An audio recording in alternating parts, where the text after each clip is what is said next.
Hey, what's up guys? Thanks for stopping by the channel.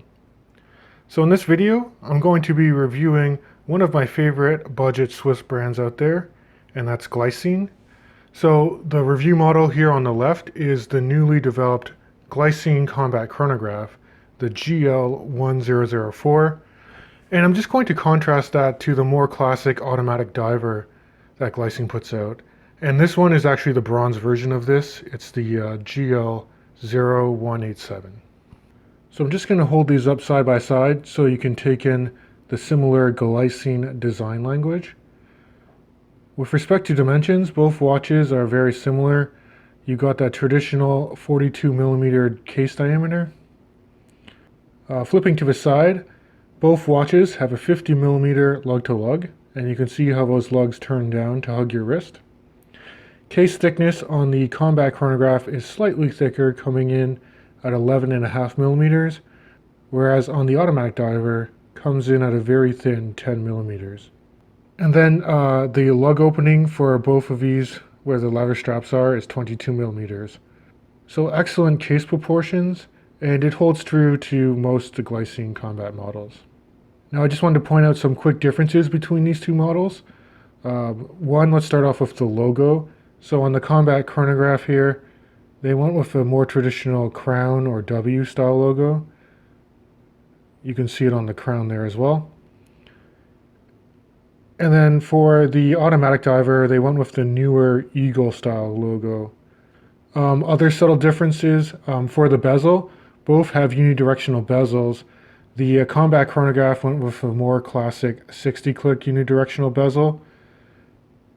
And then for this particular bronze model, they went with a 120-click unidirectional bezel, which feels great, but I'll have to say most diver models of the Glycine Combat Sub only utilize 60 clicks.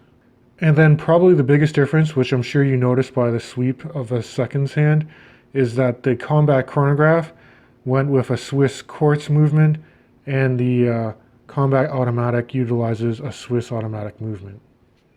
Now I know some people might be turned off by having a quartz chronograph, but this is actually utilizing the Ronda 5050C, which in my opinion is very accurate and reliable.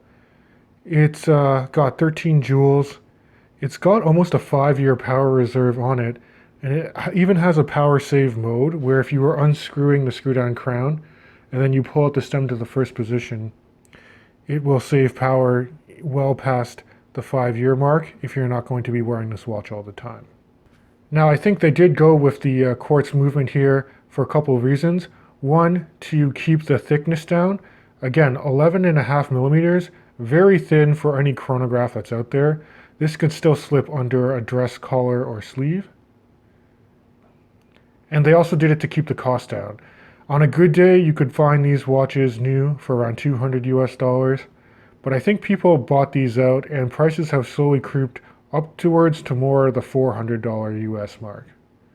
Okay, so let's quickly talk about the dial layout, because at first glance there does seem to be a lot going on, but I do think it works, and the legibility for this blue colorway is very good against the contrasting white subdials and indices.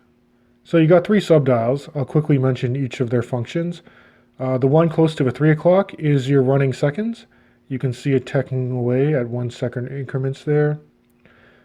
Close to the 6 o'clock, this is actually keeping track of your milliseconds, and it's not running now, but if I actuate the chronograph, which I'll do in a second, it will run very quickly for about 30 seconds, and then if you stop it, it will give you your readout for milliseconds from 1 to 10. And then the subdial at the 9 o'clock, that's your running minutes and hours. Now you can only see the minute hand now. It goes from 0 to 30 minutes. But once that starts running, you also see just under it a shorter hour track there. And if that wasn't enough, you also have a day and date complication. So just under the Glycine printing near the 12 o'clock is your day of the week. And then I love the big date here close to the 6 o'clock. You have your double cutout aperture for the date disc there, and you have Swiss made printed just below that. Now, being a true Glycine Combat Sub watch, this is 200 meters water resistant, so you do have a screw down crown and screw down pushers. So you can see I just screwed down the first pusher here, and then in order to actuate it, I have to unwind it. So the pusher near the 2 o'clock will start your chronograph. So now you can see the broad second hand ticking away there, and then you can see the 6 o'clock subdial rotating very quickly for your milliseconds. Now if you want to stop the chronograph, you can just push the top one again. And you can see it stopped right at the 17-second mark there. And then to reset the chronograph, you have to push the lower pusher at the 4 o'clock position. And there you go. Everything lines up really well. Now I'm just going to actuate the chronograph feature again, and I'll keep it running for the remainder of the video, just so you can see all the subdials working. Bezel action is quite good. Again, 60 clicks. The clicks are very audible and precise.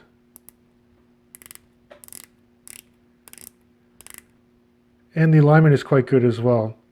One feature I love on the bezels for combat subs is that at the 12 o'clock there, they actually have this extra notch.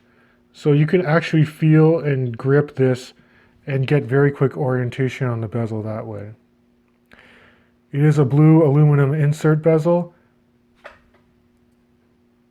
And just a very nice coin edge pattern to the bezel as well. So gripping it is pretty easy to do. Now I'm going to bring up both watches again because I also want to share with you some of the similarities.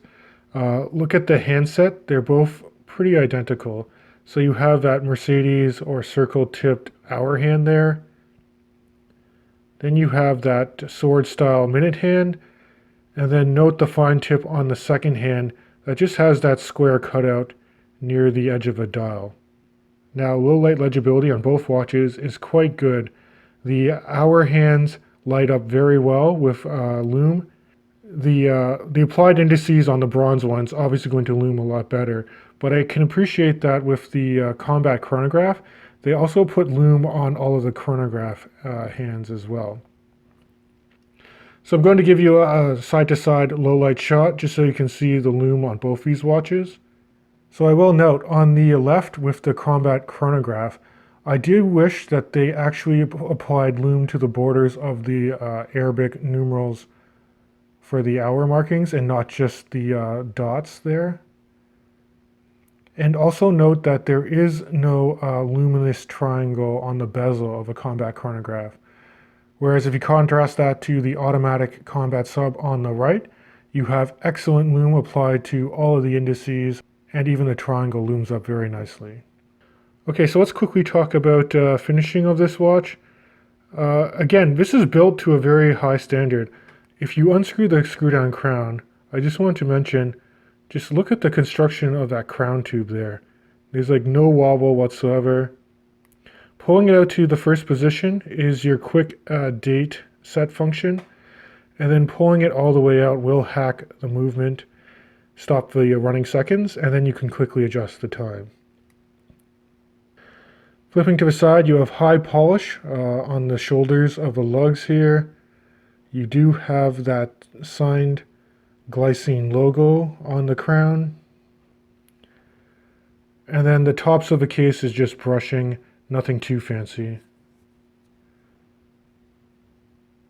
Flipping it over, you have your standard Glycine Combat Sub seal.